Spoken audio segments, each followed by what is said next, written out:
আসসালামু আলাইকুম। আজকে সারাদিনে কি, কি খেলাম সেটা আপনাদের সাথে শেয়ার করব। তো ১ম এ আমি সকালে নাস্তা করেছিলাম পাউরুটি, ডিম পোস্ট আর ১ পিস কেক দিয়ে। তো সকালে নাস্তা খাওয়ার পরে একটি দুপুরের দাওয়াত ছিল, সেখানে গিয়েছিলাম। এটি মূলত আমাদের পাশের বাসার এক আন্টি দাওয়াত করেছিল। খুব ভালো আয়োজন করেছিল আন্টি অল্প সময়ের মধ্যে। তো যাই হোক আমি প্লেটে ১ম এ নিয়ে নিলাম গরম, গরম ভাত। তার সাথে হচ্ছে শাপলা ভাজি। এটি সরিষা বাটা আর নারকেল বাটা দিয়ে করা হয়েছিল। এটা খেতে কিন্তু বেশ মজার ছিল। শাপলা দিয়ে খাওয়ার পরে আমি আমার প্লেটে নিয়ে নিলাম লইট্টা মাছের ভুনা। এটা টমেটো দিয়ে ভুনা করা হয়েছিল। এটা খেতেও অনেক মজা হয়েছে। তো মাছ দিয়ে খাওয়ার পরে আমি আমার প্লেটে নিয়ে নিলাম মুরগির মাংস। এটি ঝাল করে ভুনা করা হয়েছিল।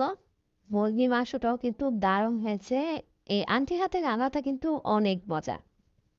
তো আমি খুব সুন্দর করে মুরগির মাংসটা দিয়ে ভাতটা মেখে খেয়ে নিব। তো মাংস দিয়ে খাওয়ার পরে আমি আমার প্লেটে নিয়ে নিলাম হচ্ছে মাংস।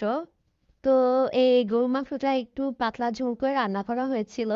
এটাও খেতে বেশ মজা ছিল। তো লাস্টে আমি নিয়েছিলাম পাতলা ডাল। এটার সাথে লেবু চিপে খেতে তো অসাধারণ লাগছিল। তো মাংস আর ডাল দিয়ে আমি আমার দুপুরে খাওয়াটা এখানেই শেষ করলাম।